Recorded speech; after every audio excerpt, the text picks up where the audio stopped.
राजनीति में कूटनीति को अगर किसी राज्य ने बेहतर परिभाषित किया है तो वो बिहार है।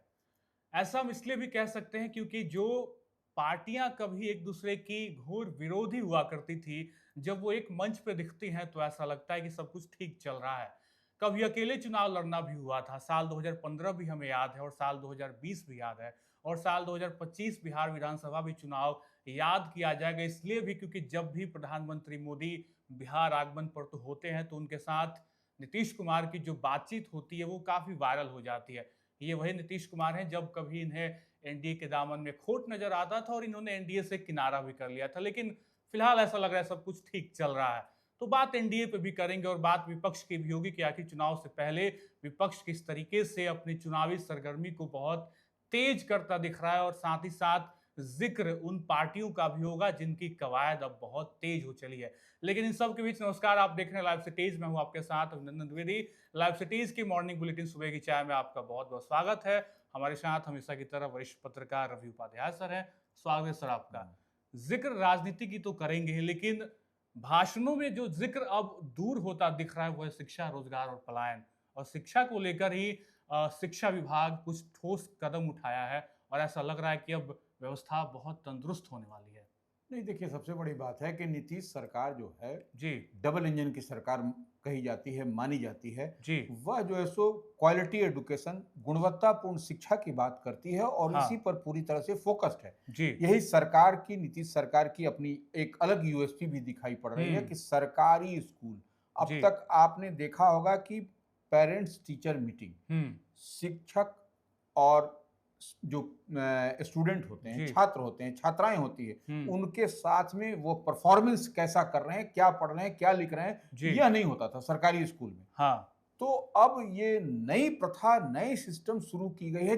ठीक प्राइवेट स्कूल, जो बड़े बड़े प्राइवेट स्कूल, बड़े जी। बड़े नाम होते हैं, ठीक उसी की तर्ज पर आपको सरकारी विद्यालयों में भी पेरेंट्स टीचर मीट होगा। जी। यानी कि शिक्षक और उनके अभिभावक मिलेंगे छात्र छात्राओं के साथ और जी। बताएंगे, गुरुजी, शिक्षक और प्रिंसिपल, कि भाई आपके बच्चे क्या पढ़ते हैं, कैसा हाँ। कर रहे हैं, कैसा परफॉर्म कर रहे हैं। तो ये देखिए, क्वालिटी एडुकेशन, गुणवत्तापूर्ण शिक्षा देने की बात जो बिहार सरकार, नीतीश सरकार कर रही है, जी। उसी को लेकर के यह बीते दिन आपने देखा कि एस सिद्धार्थ ने जी। तमाम जो है सो सभी प्राथमिक, मध्य, उच्च विद्यालयों को एक जी।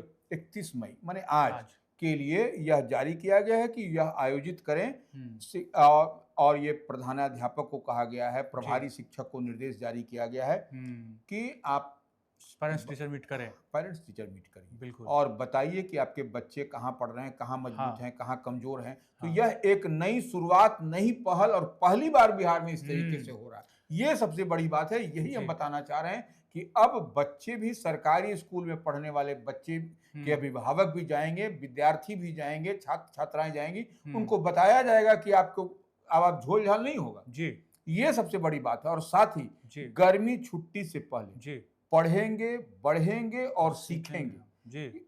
इस पर जो है सो संगोष्ठी का भी आयोजन करने की बात शिक्षा विभाग की ओर से की जा रही है। तो यह एक बड़ी तैयारी, बड़ी बात होती हुई बिहार में पहली बार दिखाई पड़ रही है। जिक्र 2005 से 2025 का अब इसलिए भी करना होगा क्योंकि लगातार हम लोग 20 साल में देख रहे हैं कि नीतीश कुमार ने शिक्षा पे विशेष ध्यान दिया। उन्होंने लड़कियों के लिए साइकिल, पोशाक, किताबें और अब पेरेंट्स टीचर मीट। ऐसा लग रहा है कि नीतीश कुमार का जो एक विजन 2005 से अब तक चलता आया वो कहीं ना कहीं अब निर्णायक मोड़ पे है और उन्होंने अब गार्जियनशिप जो होती है या फिर कह लो अभिभावक का स्कूल तक पहुंचना, अब तक बच्चे को पहुंचाने की उनकी कवायद थी, अब उनके पेरेंट्स भी स्कूल में कदम रखेंगे, दरवाजे चौखट तक पहुंचेंगे और बात करेंगे अपने शिक्षक से, हमारे बच्चे की परफॉर्मेंस क्या है। ये बहुत खूबसूरत दिख रहा है। देखिए, ये सबसे बड़ी बात है कि जिस वर्ग में, जिस क्लास में, जिस क्लास के आपके छात्र होंगे, वह छात्र वहां पर अपने क्लास टीचर से, गुरुजी से बात होगी, प्रिंसिपल से बात होगी, तो और वह फीडबैक मिलेगा।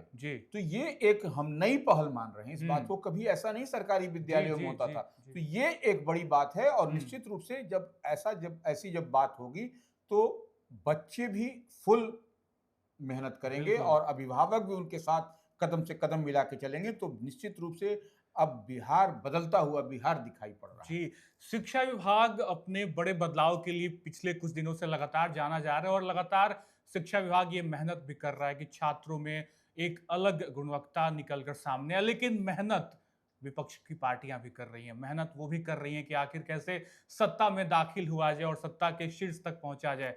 आरजेडी की मेहनत दिख रही है लगातार, और वो अब वो मेहनत हर जिले तक पहुंचेगी।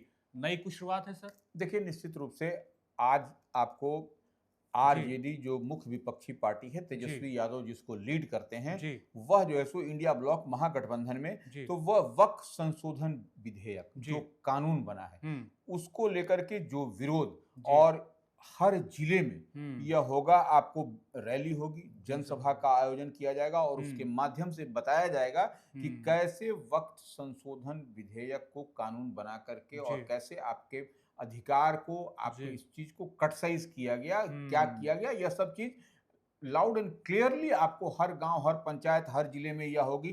तो ये आज से तैयारी शुरू हो गई है। यह आपको वक्फ संशोधन विरोध में आपको हर जगह यह आपको, तो ये आरजेडी एक तरफ जहां वक्फ को लेकर लगातार अलग अलग कार्यक्रमों के जरिए वो जिला के हर एक आदमी तक पहुंचेगी, लेकिन अगर बात की जाए शीर्ष की, तो शीर्ष नेतृत्व एक अलग तैयारी में है। वो तैयारी भी आज से अलग रूप लेने वाली है। चूंकि जो कैडर है उसको मजबूत करने की शुरुआत चुनाव के पहले हो रही है, तो ऐसा लगता है कि आरजेडी चुनाव के पहले खुद को मजबूत करेगी ही। और हमने बाकी एपिसोड में बात भी किया था, सदस्यता काफी बड़ी हो गई है आरजेडी की, करोड़ों में अब संख्या हो। देखिए, निश्चित रूप से आरजेडी को, जो हम बार बार एक बात बताते हैं कि मुख्य विपक्षी पार्टी है राष्ट्रीय जनता दल, लालू प्रसाद यादव की, तेजस्वी यादव की पार्टी, और नए तेवर, नए कलेवर के साथ निकल करके आ रही है आरजेडी। तो तेजस्वी यादव दिन रात 24 घंटा मेहनत कर रहे हैं पार्टी को, क्योंकि 2020 उनको याद है कि सरकार बनाते बनाते रह गए थे। इस बार कुछ ऐसा नहीं चूक हो, इस लिहाज से वह तमाम तरह की बात करते हुए दिखाई पड़ रहे हैं। तो आज 31 मई है, आज आपको बता रहे हैं, तो आज से शुरू हो रहा है दूसरा चरण। पहला चरण जो है सो संगठनात्मक चुनाव का जो है सो खत्म हो गया। आज से दूसरे चरण की शुरुआत है, जिसमें प्रखंड कमेटियों का चुनाव हो। ये बात समझिए। और उसके बाद 5 तारीख को, 5 जून को तीसरा चरण की शुरुआत होगी, जिसमें जिला कमेटियों का चुनाव होगा। आरजेडी के संगठनात्मक चुनाव की हम बात कर रहे हैं। 14 जून को प्रदेश अध्यक्षों के चुनाव की बात होगी, और प्रदेश अध्यक्ष जो है सो माने बिहार से नहीं, देश भर में जहां पर भी हो, तो आरजेडी का वहां पर प्रदेश अध्यक्ष का चुनाव होगा। उसके बाद 24 जून को राष्ट्रीय अध्यक्ष का चुनाव की प्रक्रिया शुरू होगी, और उसके बाद से 5 जुलाई राष्ट्रीय अध्यक्ष का चुनाव होगा। वह एक बड़ी बात होगी। तो इस प्रक्रिया में आरजेडी लग गई है, और इसके लिए पूरी तरह से रात दिन 24 घंटा मेहनत करके यह प्रक्रिया को पूरे करने की कवायद में लगी। और इन सब प्रक्रियाओं के बीच अगर हम देखें, तो जिस तरीके से एनडीए खुद को आगे प्रोसीड कर रही है, और लगातार 3 दौरे हो चुके हैं इस नए साल में प्रधानमंत्री मोदी का, लेकिन उन दौरों के बाद जब रिएक्शन की बात आती है तो विपक्ष हमलावर होता दिखता है। चूंकि हमने बात की अभी कि 2020 में किस तरीके से तेजस्वी चूक गए थे सत्ता के शीर्ष पर आने पे, तो तैयारी उनकी एक बार फिर से इस तरीके से दिख रही है कि वो सवाल पूछ रहे हैं, वो ये जिक्र कर रहे हैं कि हमारे 15 साल का जवाब मांगने से पहले आप अपने 20 साल का तो हिसाब दीजिए कि आखिर आपने किस तरीके से 20 साल बिहार को चलाया है। पोस्टर जारी हो रहा है, वार पलटवार हो रहा है सर। देखिए, निश्चित रूप से तेजस्वी यादव जो नेता प्रतिपक्ष हैं, राष्ट्रीय जनता दल के ऑल इन ऑल सर्वे सर्वम वही हैं।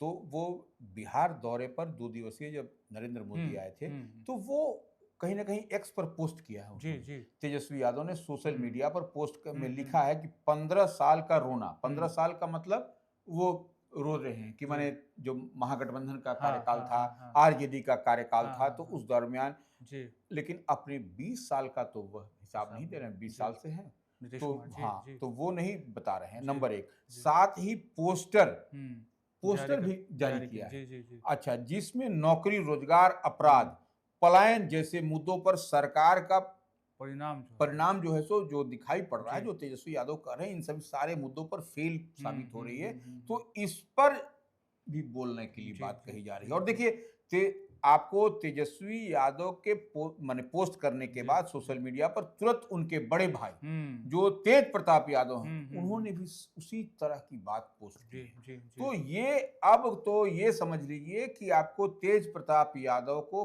पार्टी से निष्कासित, परिवार से निष्कासित। लेकिन ये देखिए, इसलिए हम बार बार एक बात कहते थे कि देखिए उनको जो परिवार से निकाल देना, बयान दे देना वो अलग बात है कि पार्टी से, परिवार से, लेकिन ऑफिशियली आप जो है सो नहीं निकालें, इस बात को समझना पड़ेगा।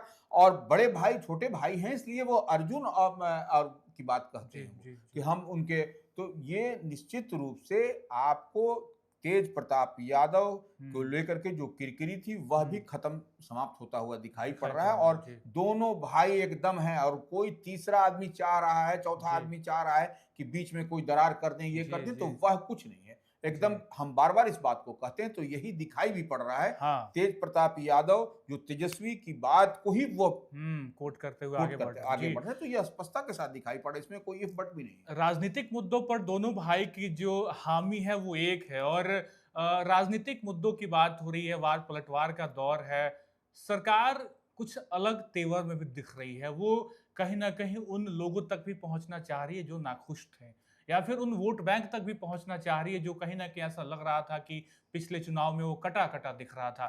आयोग का गठन होने का एक नया दौर ही लग रहा है अब तो, बीते दिनों भी हुआ, और आगे अब क्या कुछ होगा ये तो आने वाला वक्त ही बताएगा। लेकिन देखिए सबसे बड़ी बात है कि अब आपको बिहार विधानसभा का आम चुनाव होना है, समय भी कम है, अब चुनाव आचार संहिता भी लग जाएगी, तो ऐसे में समय का तकाजा है। और देखिए लंबे समय से कई आयोग खाली पड़े, तो उसको भरने की बात है। और देखिए इसको भर करके एक तरीके से चुनावी रेस से वैसे आदमियों को, वैसे चेहरों को अलग करने की भी कवायद है। ये एनडीए की ओर से बड़ी बात की जा रही है, भारतीय जनता पार्टी हो, जदयू हो, जो भी।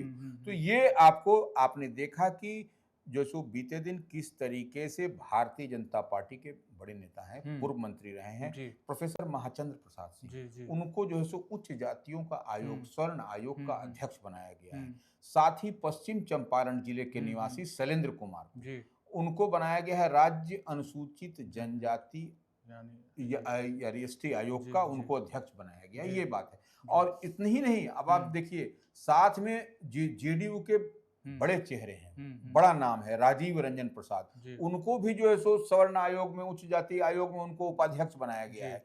तो साथ ही बीते दिन आपने एक चीज और भी देखा होगा, नोटिस किया होगा कि गुलाम रसूल वलिया जो पूर्व एमएलसी हैं, उनको जो है सो अल्पसंख्यक आयोग का अध्यक्ष बनाया था। तो ये अब ये प्रक्रिया शुरू हो गई है, क्योंकि हम बता रहे हैं कि अब आपको चुनाव आने वाला है, तो ऐसे चेहरे को रेस से अलग कर देना है, आयोग का अध्यक्ष, उपाध्यक्ष और सदस्य बना करके, कि वह टिकट की दावेदारी न करे और कहीं कोई डैमेज नहीं हो। तो ऐसे में खुशहाल रहेगा तो लोग और संतुष्ट पोस्ट पे भी वो दिखेंगे, तो कार्यरत भी रहेंगे, काम भी करेंगे।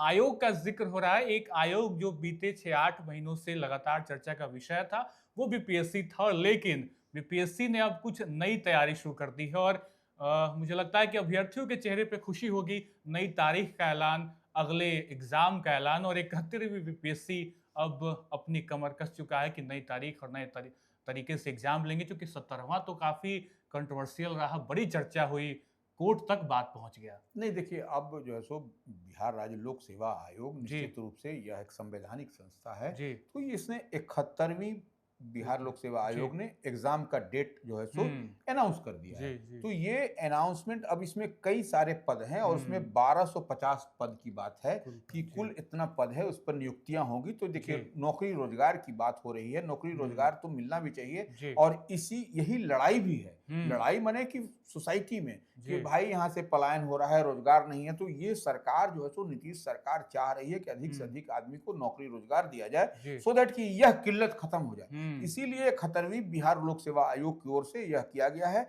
कि आपको 1250 पद जो है सो निकाला गया है। तो इसमें आवेदन प्रारंभ जो है सो करने की जो तिथि है 2 जून है।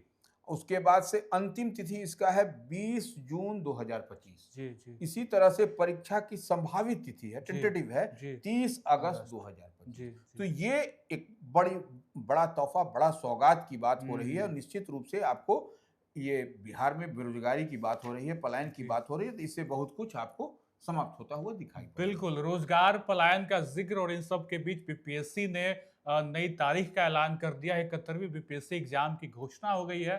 बच्चों के लिए बड़ी खुशी की बात है, तैयारियां जो बच्चे कर रहे हैं उनके लिए बड़ी बात है। तैयारियां राजनीतिक भी हो रही हैं, अलग अलग पार्टियां भी अपनी तैयारी में जुट चुकी है, उनका भी परिणाम आ जाएगा, वो नवंबर तक आएगा। हालांकि अभी टाइम है उन सब में। फिलहाल आज के एपिसोड में इतना ही। हमने बहुत सारी बातचीत की और आपको हर पहलू से रूबरू कराया। फिलहाल आज के एपिसोड में इतना ही। मिलेंगे आपसे अगले एपिसोड में, तब तक के लिए बहुत बहुत शुक्रिया।